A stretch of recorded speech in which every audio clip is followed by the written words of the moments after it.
All right, I'm not sure if this is the one you're on or not, but I'll just finish out the rest of this so we can hopefully get you through it. Okay, on this one, so it says solve on paper. I'm just gonna mark right on here with my page marker tool.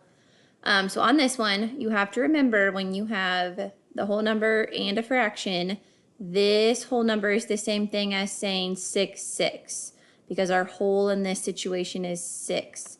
So I could rewrite this part as 6, 6, then you would have to add the 1 6 that's already there. Okay, so now this fraction right here is the same as 7 sixths. And if we subtract our 5 sixths,